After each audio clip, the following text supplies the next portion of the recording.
I saw the trailer for the new Animal Farm when I went to see this movie in theaters. I'd actually avoided watching the trailer because, well, I'd heard so many bad things about it that I just didn't want to see it. But unfortunately, I was forced to endure it. So, yeah. It's being directed by Andy Serkis? I didn't know that. But anyways, we're not here to talk about Animal Farm. Welcome. I'm going to be discussing a movie I just saw a few hours ago called Hoppers, the newest movie by the animation studio Pixar, who, when I was a kid in the early 2000s, 2010s, I grew up watching their movies. I love them. Ratatouille, The Incredibles, Wall-E, all those movies are absolutely fantastic, and so many more. And so I haven't really been keeping track of a lot of newer Pixar movies as of late. They just haven't really appealed to me, I guess, from like the trailers and whatnot, and from what people have told me about them. But today, I decided to go review Hoppers, or see Hoppers, and then, of course, now I'm doing the review. And yeah, I got some mixed feelings about this one, unfortunately. Now, Hoppers, I want to get this out of the way, I think has a great message. I think that it's a heartwarming message. It's protect the animals, care for the environment, actually give a shit about our planet and the species that we share it with. But unfortunately, I think this movie is a pretty big mess. And good message aside, it just doesn't really all come together for me. I forget who said this, but someone said a very good quote, which is, a good message does not make a good movie. On its own, that is. And for me, this movie, the first half of it is a mess. The second half of it is a really fun mess. But that's not to say that there weren't some good things with this movie. First off, I think that, as per usual with every Pixar movie, the voice acting was great. And I think that there were a lot of interesting characters in this movie. My favorites were the mayor. I think his name was Jerry or Jimmy, something like that. And the caterpillar. I forget his name. It was something, I'd heard it before, or this name from some other place before, but I can't think of it. But those two characters were my favorite, which I don't know if that says something bad about me as a person, but they were the most enjoyable on-screen characters to watch. They were the most easily flawed and entertaining. But overall, this movie moves way too fast. And I know it's a PG movie. The main target is for kids. But we have seen movies by this same studio, also made for kids, with way better writing, way better pacing. Movies that are willing to take their time building the world and establishing the characters that inhabit this world. This movie doesn't really do that. It is breakneck pace from start to finish. The opening scene I really liked. It was very cute, and I think established the main character pretty well. But after that, it kind of just becomes less cute and more so annoying to an extent. And it's just, I don't know, I feel like a jerk kind of for saying that stuff, but the main character, we've seen this kind of character before in many other movies. Punk kid, or young adult, I guess, who wants to change the world or save the world or do something right with society, who has a skateboard and is willing to, make a mess or get in the way of authority figures. And there's nothing wrong with that, so to speak, but it's just, we've seen it done thousands of times already. It's kind of an eye roller at this point. You've seen it in so many other movies. It's like, well, what are they going to do differently with this character? Well, unfortunately, not much. I know that the relationship between her and her grandmother is a lot of the crux of this movie, the heart of her character in this movie, but it's not really explored that much. Like, we see a lot of it in the beginning of the movie, which, again, I love the beginning, especially that scene with this montage with her and her grandmother, helping wildlife and whatnot, caring for the environment. I thought that was really cool. I could relate to that, because as a kid, I always got upset when I saw trash just outside blowing in the wind. It upsetted me, so seeing that was really cool. But then we cut to our main character when she's much older, and it's just, I don't know, she's annoying. Even though she's right, she's kind of annoying. She's incredibly energetic, which isn't bad per se, but it's just, she doesn't really have, what I'm trying to get at is that for a character to be likable, they have to have flaws. Or, especially for a main protagonist, one who we expect to see a character arc throughout the story. And well, there is technically a character arc. There isn't really one, at least not one that's impactful. We see her learn that, she's not alone in this, and that yes, there are people with good in them, but it seemed like early on that this movie's message was going to be about how there is a little bit of good inside of everybody, no matter who they are as a person, which in this day and age with current events going on, it's a little hard to believe, but anyways, I digress. And we do see this explored somewhat, but at the same time, it's just kind of like the main character's view on this doesn't really change by the end of the movie. Maybe she's more optimistic about certain things, but I don't know. It just felt weak. It didn't feel like it. I guess it landed, but it stumbled around and almost fell over in the process. It's just, I don't know. It was messy. Everything about this movie is messy, especially the pacing. And again, kids movie, you gotta get through stuff because I guess kids need to be treated like morons, which is funny because the main character of this movie, even though she's 19, is basically a kid, and she's not treated like a moron. But anyways, it's just frustrating to see this movie try to establish so much in so little pacing. There are so many characters that we'd never learn the names of. Like there's King George, who I thought he was introduced in a pretty strange way, but I actually got to really like his character as well. Another favorite of mine. I really like the shot where all the animals are gathered around the main dam, and like a little hill in the middle. I thought that shot was really cool, and then it turned into the weird yoga sesh. This movie has a weird sense of humor. It has a lot of weird jokes, and not a lot of them land. And again, they go through them at a breakneck pace. You blink and you miss them, and sometimes especially for comedies, that can be okay. But this movie is just all over the place with pretty much everything. So I didn't feel like I got a chance to grasp many of them. And again, there are so many characters. Like there's this bear character, there's another beaver character, there's like this lizard or gecko maybe. I'm sorry, I'm not good with animals. I don't remember their names. And there are some, and King George ironically makes a huge fuss about how it's so much harder to hate someone or be mad at someone when you know their name. It's like, I barely know any of these characters' names. But anyways, I digress. So aside from that, the movie, like I said, it has a good message, and I think the story has good intentions, but the execution of it is a bit wish-washy.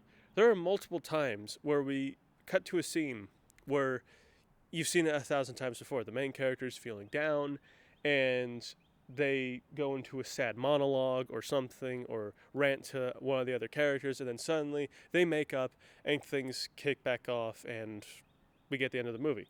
It feels like this movie does it like 2 or 3 times. The first time it happened, I thought like, oh, well, this movie's going to be like a 90-minute movie and it's going to end like shortly after this. And like, fair enough. But then it resolves itself so quickly with barely any like emotional weight behind it. And then 3 characters that I mentioned before, the beaver, the bear, and the gecko, just come out of a bush and are like, yeah, we're here to help. It's like, what? It was just, I don't know. And then it happens, well, not that exact way, but then the main character goes through this again. And it's like, at this point, it's like, I don't care, because it's like, I don't know if this is going to be the ending. I don't know if anything's going to be learned from this. It's a Pixar movie, and it feels like I'm watching a Christopher Nolan plot at some points with how hard it is to keep track of everything. But again, at the end of the day, overall, I do think this movie does have a lot of positives. The animation, as always with Pixar, is done really well. I would have liked to have seen more unique animation here. I mean, the main character, I love the way they did her hair. I thought that was cool, but most of the movie we spend time with her as a beaver. I keep wanting to say badger. It's beaver. But anyways, from here on out, I think I'm going to get into spoilers. So, spoiler warning. Skip to the end if you want to hear my final thoughts, but again, there might be spoilers there anyways. I don't know. I'm kind of winging this. This is my initial out of the theater reaction. But anyways, the main antagonist, the caterpillar, I'm sorry that I can't remember his name, I guess is meant to represent that some people are not good, but it's like, this character, I don't know why he's bad. Like, I guess, yes, we can have characters who are evil just for the sake of being evil. The Puss in Boots sequel, The Last Wish, Jack Horner was an evil son of a bitch, and there's no explanation as to why. He just is. He's a spoiled brat. And maybe that's the same explanation here. This caterpillar is, when we first see him, the prince, and then his mother gets squished, which that was a really funny scene, I will admit. And then he turns into a bad guy. But, like, I don't know, it's just, when you're trying to handle a subject matter of there's good in everybody, and then you have this cartoonish portrayal of the villain, who turns out is not good. They actually try to reason with him, and then it doesn't work, which I think that was kind of cool, but it comes across as weird. It's like, especially right now, with everything going on in the world and in this country, it's just frustrating to see, I don't know, it just doesn't feel right. You know, I mean, I don't have an answer for this. I'm no philosopher, I'm no expert, but it felt so insincere. You know, I wasn't really feeling it, and that's not even my main gripe with the movie. My main gripe with this movie is that it's just all over the place. This is just a small aspect of it. It feels like anything that I criticize other than the overall pacing is just nitpick after nitpick, because they're so small things, because this movie tries to cram so much into this, what was it, an hour, 40-minute runtime? It was less than 2 hours. It's like, just make the movie a little bit longer. Cars was 2 hours. But anyways, it's just, or maybe just cut some of it out. You can't tackle everything all at once. You can't fight all these battles all at once. I feel like that would be a much better message, but again, I digress. I don't know, I keep sighing for this review, but this movie tries to do so much in so little time, and it accomplishes almost null. It sucks to see, because I was hoping for a lot more with this movie. The premise of this movie is pretty unique, but I think that they kind of squandered a lot of opportunities here. For instance, the main character, Mabel, thank God her name came back to me, she gets the hang of piloting this robotic beaver right off the bat, and I would think, like, well, your brain is being transferred, or your conscience is being transferred to a robotic animal. That's not going to be easy. When it comes back to her in human form, I guess she was in that thing for over a day, and that does stuff to your brain, but it's like, she was confused when that happened. Why wasn't she confused when she first entered the body of the beaver? And that's another thing too. You'd think that she would have difficulties navigating this new body, but she never does. As a matter of fact, she gets away from almost every single situation she gets herself in, whether it's the scientist chasing after her, whether it's her climbing a tree when the other animals tell her that beavers don't climb trees, and she climbs a metal one. Maybe they can. I don't know. Maybe they can climb metal. I'm no scientist, but she just gets away so easily with everything. And the scientists, like, I don't understand why, I don't know, again, it's a kid's movie, but, like, don't they have a shutdown procedure to shut down an animal when something goes wrong? Or, I don't know. It's just, it's a concept that I think could have been taken advantage of much more, but it's just not. And, I don't know, it's just, there were so many lost opportunities here, as well as so many opportunities that they shouldn't have taken. It's just a weird hodgepodge of all different things. I don't know. It's just, I also felt that this movie was a bit too cheesy. I don't know. It's just, this movie doesn't really treat its audience with a lot of intelligence. A lot of this movie is exposition. A lot of it is like characters just talking, explaining stuff. There's not a whole lot of showing what is happening, which is strange to me because Pixar usually is great at this. I mean, the movie WALL-E, for like the first, 20 minutes, half an hour, 15 minutes, or however long, there's barely any dialogue whatsoever. We're shown everything. And it's wonderful. I love the first section of WALL-E. I mean, the whole movie is fantastic. I plan to review more Pixar movies when Toy Story 5 comes on. Hopefully that's an improvement of this, but I don't know.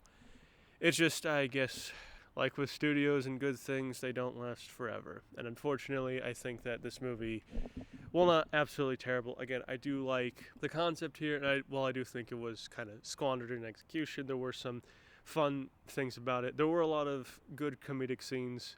The whole sequence involving the mayor as he's driving his car, I thought was hilarious. I thought that would be an interesting movie where, like, the movie starts with him getting in his car, and then all of a sudden animals start speaking through him by the text-to-speech on his phone. That'd be an interesting place to start, but maybe that'd make it more confusing. I don't know. I'm not going to pretend like I know how to write a better movie because I probably can't, but still, as someone who paid $20 for 2 tickets to see this movie on a Thursday, I was really hoping for more. But again, it's not all bad, but I don't know. I just don't think there's. I think it's. I don't think it's above average. I don't even think it's average. I think it's actually slightly below average, unfortunately. There's been movies that are way worse than this one, especially animated movies. I'm looking at you, Illumination, but still, this is just. I'm feeling a 47 on this movie. And maybe I'm wrong, maybe I'm an asshole, but that's just how I feel coming out of the theater this thing. So yeah, thank you so much for watching. I hope you enjoyed this review. I plan to review the Bride movie tomorrow. We'll see if that falls through, though. I unfortunately am a college student, so I have to deal with homework and whatnot, but we'll see. But yeah, thank you so much for being here, those of you that are here and made it this far into the video. Please let me know below. Excuse me, I belched. Please let me know in the comments below anything you may want me to review in the future. Anything at all. And yeah, just thank you for being here and checking on this review. Hopefully I will see you in the next review. Goodbye.